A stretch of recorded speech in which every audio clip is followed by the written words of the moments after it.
You're listening to the Bearded Theologians podcast, hosted by Zach Bechtold and Matt Franks. We hope you enjoyed today's podcast and check us out online at beardedtheologians.com.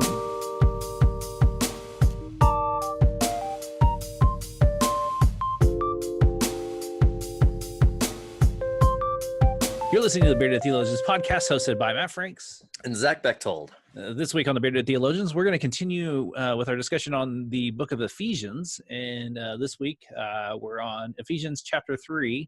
So, Zach, as you dove into Ephesians 3 this week, what were some things that stuck out with you? Well, I think the big thing of chapter 3 here is Paul digs into this idea of, or not the idea, but the reality that the good news of Christ, that the hope and grace that brings is for all people, Jew and Gentile both.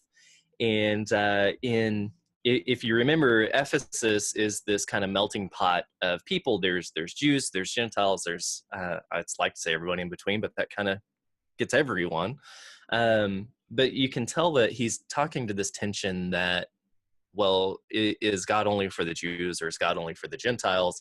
And Paul is really speaking to that. We see in verse 6, and this is God's plan. Both Jews and Gentiles who believe the good news share equally in the riches inherited by God's children.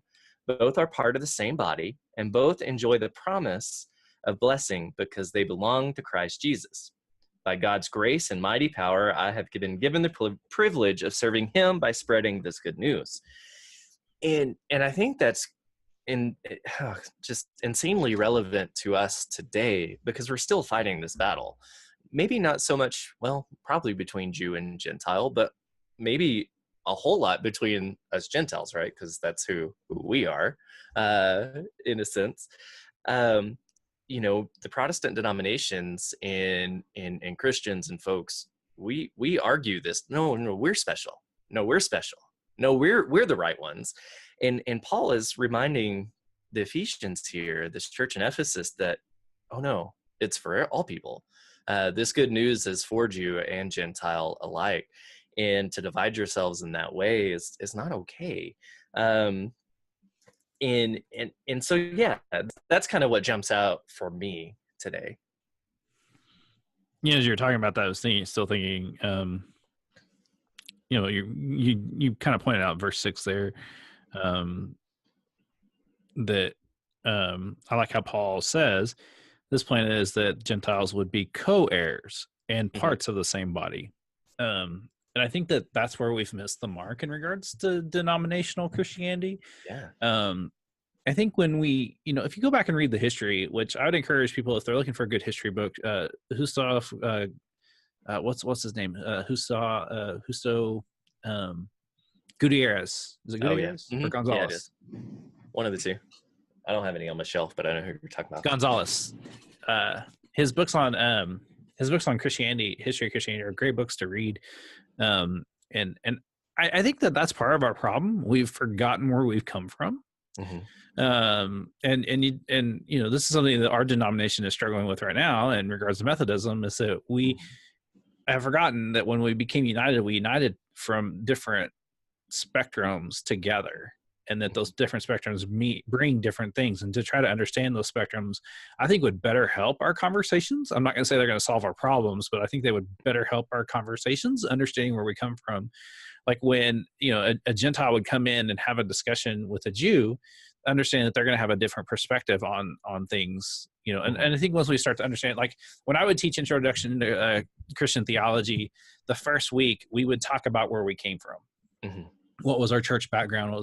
And what I discovered is that groups that came from particular backgrounds were going to think and talk in a specific way. And then for me to be able to get this information across to them, I was going to have to be able to understand their language, to speak their language to them, for them to understand it. Right. And to acknowledge that we come from different places to the faith. And I think Paul's trying to remind the Jews of that we're coming from different places, that we're, we have some of the Jews and Gentiles. And I think that when we look at our own Christian, I almost want to call it segregation, because that's really what it has become. But now, there are people that are so disenchanted from what's the difference between a Baptist and a Methodist, and there's huge differences, huge theological, conversational differences, that we've forgotten those too. And so now we're just like, can't we all just get along? Well, Right. no, because we don't speak the same language. Right. And yes, Christ is our unifier. Christ is who we, lift ourselves up to. But I think the struggle is that we've forgotten that everybody speaks a different language, and trying to get everybody on the same page is really difficult. It is really difficult. And I mean, you just take that in the scope of the Methodist Church, not even globally, since we're a global church, but just in the States, right? Right. Depending on where you are, you pull ideas, you pull beliefs from that region, and that shapes who the church is and how the church functions and what the church believes, even more so than the Book of Discipline and other things. It's what we know, it's the world that we live in that shapes a lot about what we believe.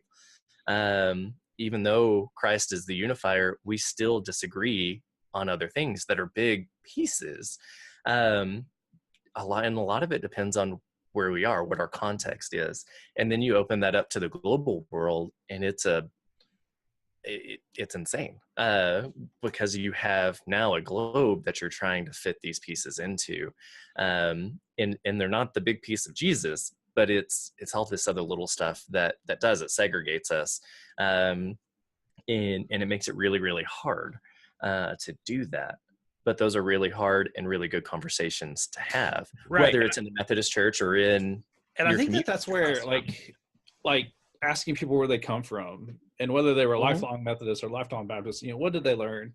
Right. Like having that genuine conversation is one, I think, something we've forgotten how to do, especially in our today's society, where we're much rather be divided than we are united. Right. And the other thing and you talked about this in our pre-conversation, but it just stuck with me as we were reading back through it is Paul's ego coming out in 8 through the end of this chapter. It like, had you not said something about it, Zach, I probably wouldn't have read it as such. I probably would have just read it as, oh, he's just trying to get them on board with him. Right. But then when you talked about how he's making it about himself being kind of being the center of it, like it totally changed the way that I read that text. Like, gosh, like what a jerk. Like it does, right? Way to be a pompous jerk on this. And well, so verse 8 for our listeners, Paul goes in from, I have the privilege of spreading this good news, in verse 7. In verse 8 it says, though I am the least deserving of all people, he graciously gave me the privilege of telling the Gentiles about the endless treasures available to them in Christ. And it's like, Paul, dude, calm down.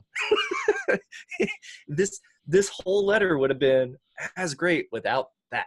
But Paul kind of interjects himself into it, which is what we all do. So let me read the Common English, because it reads a little bit differently. God gave his grace to me, the least of all God's people, to preach the good news about the immeasurable riches of Christ to the Gentiles. So, like, what's interesting about the way that you read it, what translation are you reading? It's New Living, I think. Okay. So, like, your translation definitely makes it more centered around Paul. Yeah. Where mine is, it feels like he's acknowledging it and saying, yes, he's the least of all the God's people. And then, like, that's where you would have to know Paul's history to see why he would feel like he's undeserving. Although I would say that, Paul, you were a Jew. You had the privilege. Right. But we won't get into that. That's a whole other podcast. Right. But, that preach the good news, to preach the good news about the immeasurable riches of Christ to the Gentiles. It takes that, it kind of turns it on its head a little bit from what you had read. It does. And it gives me a little hope. But man, when you were talking about that, as you're reading through it, it's like, man, but then when I read, and this is where the beauty of different translations and where it can draw you into different conversations can bring. I think that's valuable for us. Like, one of my seminary professors always said, start with the King James and work out. And so that's when I do sermon prep, that's what I do is I start with the King James and work out and Mhm. usually land with the Common English because that's the Bible that I really like right now, and it's really speaking to me, and I just feel like it's the best translation for us today right now. Yeah. But it's always kind of cool to see how that takes shape within the sermon and all that Right. stuff. And that's why I would caution you listeners that as you're reading your scriptures, don't just be stuck in reading one set of Bibles. Get many different Bibles. And the great thing about the Bible app is that you can scroll through those translations fairly easy. You can get them parallel. Won't some of Yeah, them do parallel? some of them will do parallel. I encourage you to do that. That's always a fun thing. And so I guess what do we do with this? What do we do with this idea that, hey, Paul's acknowledging these differences, acknowledging that Jew and Gentile, you're no more special than each other, right? Which is a lot of what Jesus said. Look, you guys, this is for all people. What I've come to do is for everyone. And so what do we do with that today when we look at a very segregated and a very divided culture that we live in? One that we like to say we hate labels, but we subscribe to them and live into them constantly, whether it be socially or politically or religiously. What do we do with this letter, with this piece that says, hey, our job here is to build this one thing around the love and grace of Christ? What do we do with that? Well, I think that's where, the challenge this week is maybe reach out to someone who's different than you, from a different tradition. But that would mean we'd have to reach out to somebody who doesn't think like us. Sorry. Well, I'm sassy today. well, Paul, pull your head out and right. and actually get to know somebody. I think you'd be surprised at what you can learn from somebody who thinks differently than you. Yeah. And that's one of the things I get tickled about, because I have some congregants that don't see things the way I do, and I get tickled when they come and talk to me about it. Because one, it's a point of growth for both of us. Right. Right. I love those conversations. The other is that it helps me see something differently in a good and healthy way, and I'd much rather do that than just be self-centered like Paul was in today's reading. I believe God called me, but I believe He called everybody else too, right, to participate. But you're, to go back to something you said of man, we got to learn. We have to listen, and we have to be able to say, to listen to people, to other, somebody who doesn't believe the same way we do, whether that's on big things or little things, to then go, not to argue and not to change their mind, but to say, oh, here's where you're coming from. I understand, and that helps us. That helps us be a whole lot more empathetic to people. That was bad grammar, but it helps us be more empathetic, rather and truly feel and understand when people are hurting, when people have questions, rather than saying, I got to be right, and I'm right, my stance is right, and you're wrong, and I'm going to change your mind, which very much tends to be our culture. Right. And I always go into a conversation of, I'm not going to change their mind. I'm going into a conversation about, what am I going to learn out of this? What am I going to learn? Yeah. Be open to those conversations, those opportunities that God gives you in those situations this week, and see where that might help you grow. Yeah. So going to our listeners today, we actually had 2 people respond and have written on our iTunes account. And I want to read these to you. They're from MT Girl 444444. Whoever you are, please send us an email at beardedtheologians@gmail.com, and we will send you a sticker. But you have a really good response. He said, Bearded Theologians podcast has really opened a lot of conversation and perspective for me on my journey of discernment into ministry. Matt and Zach opened the conversation to our faith journey, and with input from the guests invited on the podcast to open the door for a deeper thinking of how to live the Spirit in our day, with the Spirit in our daily lives. So thank you, MT Girl, for 44444. The other one comes from E Brown CB1. Zach and Matt, what can I say? Maybe because their hair on their face is more than on the top of their head is what makes these two spin the Bible in ways that make sense and helpful. Yep, it has to be the facial hair. Love the work you do. Keep it up. So those two listeners, if you would, please send us an email and we'll be glad to get you a sticker. And we want to encourage you all listeners to go on Apple or wherever you listen to our podcast and, give us the highest rating you can, and then feel free to write whatever you want. Some of those we may read on the air because we think they're awesome and funny. And so since these are the first two that aren't our wives or ourselves, we feel to read those online as well. And so, go on our website, beardedtheologians.com. We're hoping starting in September, we'll get back to the blog producing thing. We kind of gotten off on that a little while. And some of that was just, having the time and ability to do that. And just, we wanted to take some time and rest and take care of ourselves because, we don't get paid for this. This is a hobby. And so we treat it as such. So go on beardedtheologians.com. Feel free to pick up some gear. Feel free to share things that you like. We've got some really great podcasts in the last few months.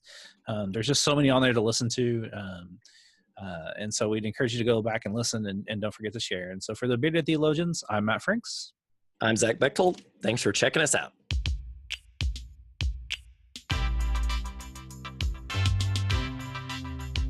We hope you've enjoyed the conversations that we've had today on the Bearded Theologians Beardcast, and we'd encourage you to continue those conversations online at beardedtheologians.com or on our Facebook page. We also hope that you pick up a couple of coffee mugs to satisfy your coffee mug collection. Have a good day.